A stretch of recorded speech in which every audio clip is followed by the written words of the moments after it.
Yawwa mai rake. Ya. Kasuwa. Lafiya lau. Malalla nawa rake. Nawa rake? Kaga nan guyarin 500. Nan 500. Nan 250. Nan 170. Yawwa. Yawwa, raken na da daɗi kau. Ƙwarai ba kuwa. Wannan ko naka ne. Wallahi ni nake shan shi. In dan gwada ko in dan sha yanzu da daɗi. To ta haka iya taɓa.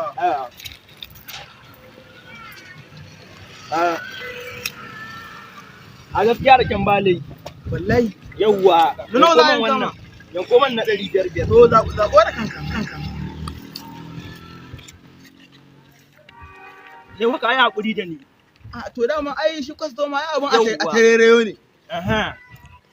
Yawwa aboki. Wannan za a yanka ma? Yawwa. Wallahi raken damu ai ta fito ko ina zaki. Kana yanko man da tsoka da Allah.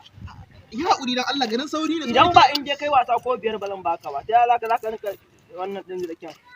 Ni a ka'ida ta ma ba a hera ma da kike.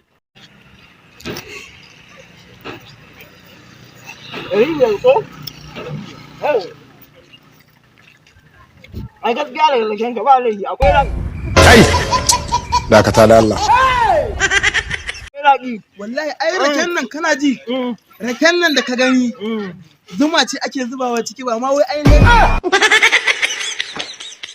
yan raken bace ba saboda zaki. Wallahi.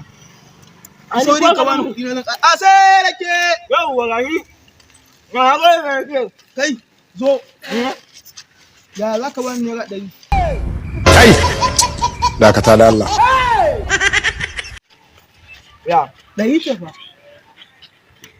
Ba 500 na ba. Baka ba. 100. Allah ya sani da Allah. Annabi ya ce haka, Allah ya ce haka. Ka zo ka sai abin 500. Kuma ka ɗauki naira 100 ka bani. Ka gane ni kallon 500 din ita kike mata ne yasa ma na fara kyama ne. Kai! Dakata da Allah.